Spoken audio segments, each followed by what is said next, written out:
yang terhormat Ibu Korwil Didik Kecamatan Kalikajar, Ibu Rusiah SPDMM,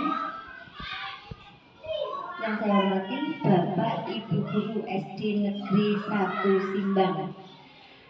Pada kesempatan ini, jadwal observasi pengelolaan kinerja PMM Kepala Sekolah oleh pengawas sekolah. Terima kasih sekali atas waktu dan kesempatannya Bapak Ibu dapat menghadiri undangan kami. Di sini saya akan mempresentasikan pelaksanaan praktik kinerja kepala sekolah. Pada RHK yang saya pilih di kinerja PMM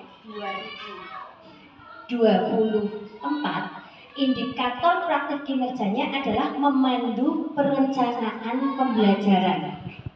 Target perilaku kepala sekolah menggunakan hasil analisis data sebagai dasar pengambilan keputusan terkait pembelajaran yang dilaksanakan oleh guru. Latar belakangnya yaitu berdasarkan hasil rapor pendidikan 2024 SD Negeri 1 Simbang.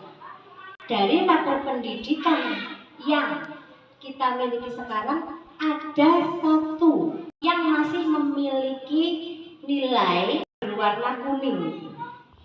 Di situ adalah kemampuan numerasi murid. Ini yang nanti akan menjadi fokus penilaian kinerja guru pada pelaksanaan pembelajaran yang dilaksanakan pada observasi pembelajaran guru.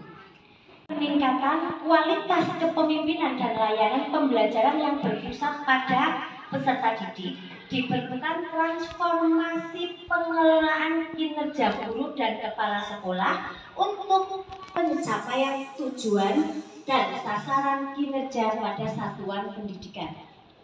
Pelaksanaan observasi bagi kepala sekolah adalah untuk meningkatkan praktik kinerja kepala sekolah dan guru yang berfokus pada memandu perencanaan pembelajaran.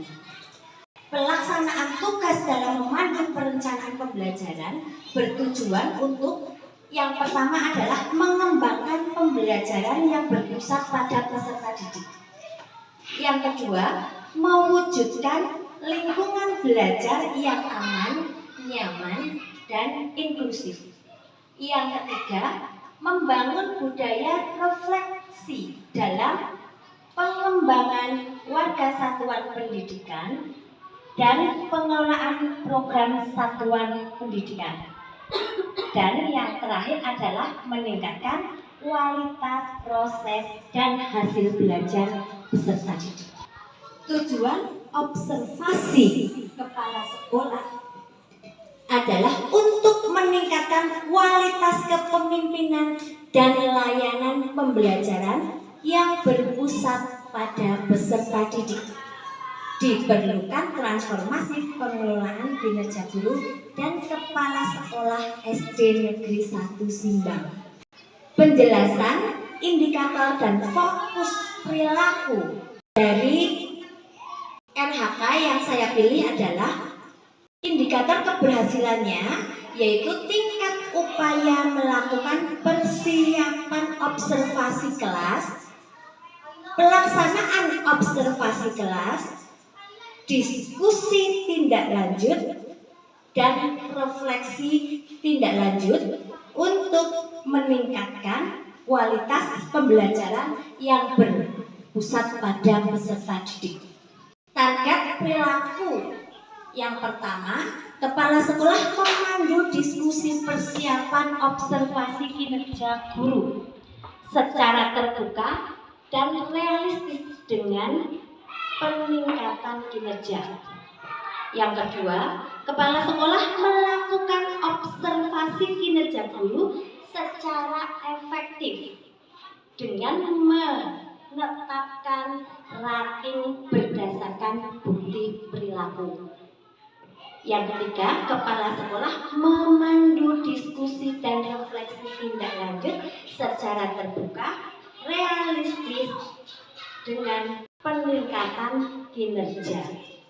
Dari rangkaian pelaksanaan pembelajaran yang dilakukan, ada tahapan-tahapan, yaitu yang pertama adalah koordinasi, yang kedua monitoring, yang ketiga refleksi, yang keempat evaluasi, dan yang terakhir adalah perbaikan.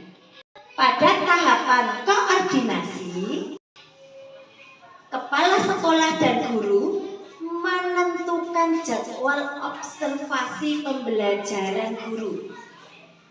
Di sini, guru dan kepala sekolah menyepakati waktu kapan akan dilaksanakan observasi pembelajaran. Pada pelaksanaannya, rangkaian pembelajaran dilakukan 3 tahap. Tahap yang pertama adalah pra-observasi, yang kedua adalah observasi, dan yang ketiga adalah pasca observasi. Hasil yang diperoleh adalah sebagai berikut. Kesimpulannya adalah berdasarkan hasil observasi yang dilakukan, guru telah menunjukkan komitmen yang kuat dalam merancang pembelajaran yang melibatkan siswa secara aktif, mendukung pemahaman konsep, dan memotivasi siswa dalam belajar. Yang berikutnya, terdapat beberapa aspek dari hasil observasi pembelajaran guru dari kepala sekolah. Yang pertama adalah penguatan umpan balik formatif. Dapat lebih diintensifkan penggunaan umpan balik formatif dalam proses pembelajaran, karena pemberian umpan balik secara langsung dan segera dapat membantu siswa untuk memperbaiki pemahaman mereka secara kontinu. Yang kedua, diversifikasi media pembelajaran. Di sini, variasi dalam penggunaan media pembelajaran seperti simulasi, gambar, video dapat membantu memenuhi gaya belajar yang berbeda di antara siswa dan meningkatkan daya serap informasi. Ini kaitannya dengan pembelajaran berdiferensiasi seperti kuis. Bapak Ibu sudah nggak asing lagi ada kuisis, kahon. Akhirnya sudah selesai presentasi dari kinerja kepala sekolah. Apabila ada yang akan memberi tanggapan, dipersilahkan. Yang diberikan terkait dengan pembelajaran yang interaktif yang digunakan di kelas, kesulitan kemarin yang saya hadapi yaitu ketika menentukan game yang edukatif yang sesuai dengan topik atau pembelajaran yang dapat meningkatkan keaktifan siswa itu kesulitan.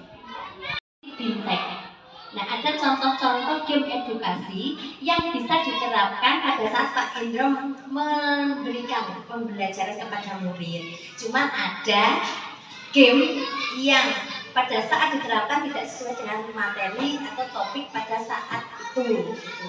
Ya, berarti ini kreativitas kita ya Bapak Ibu. Carilah referensi, browsing, tingkatkan pengetahuan kita. Game edukasi yang bisa digunakan untuk pembelajaran supaya nanti semakin banyak referensi akan semakin kita bisa menerapkan pada materi pembelajaran yang akan dilakukan. Mohon pencerahannya Bunda, karena kemarin untuk kegiatan diklat itu kan memang difasilitasi dari Ibu Korwil, dari Bunda Rusia. Nah, ini ternyata kemarin pada waktu diterapkan ada yang kesulitan antara materi yang akan diajarkan dengan game yang akan digunakan. Monggo Bunda. Terima kasih dari apa yang sudah dipresentasikan oleh Ibu Kepala Sekolah SD Negeri 1 Simbang yang berfokus pada peningkatan kualitas pembelajaran. Luar biasa dan hebat atas motivasi dari teman-teman semuanya. Oke, terima kasih Pak Endro ya. Saya yang pertama hanya akan menguatkan dari apa yang sudah dipaparkan. Bapak Ibu, ketika kita memaparkan nilai, jangan vulgar. Nah, nilainya Mbak siapa? Mbak Koko 82, Pak Endro 83. Nah, ini etika ya, etika. Jadi nanti ketika memaparkan nilai ini adalah berbentuk grafik ya, jangan vulgar. Kalau vulgar itu ada di laporan jenengan, laporan supervisi. Itu. Kemudian Bapak Ibu, tuntutan kita bahwa untuk meningkatkan kualitas pembelajaran di era transformasi ini, Bapak Ibu dituntut untuk inovatif. Artinya, tinggalkanlah konvensi.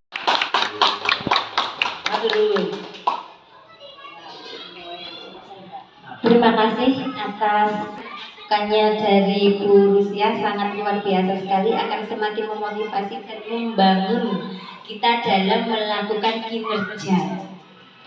Demikian Bapak Ibu presentasi yang saya sampaikan. Apabila ada kesalahan, ada sikap perilaku yang saya mohon maaf yang sebesar-besarnya. Saya akhiri, wabillahi taufiq wal hidayah. Wassalamualaikum warahmatullahi wabarakatuh.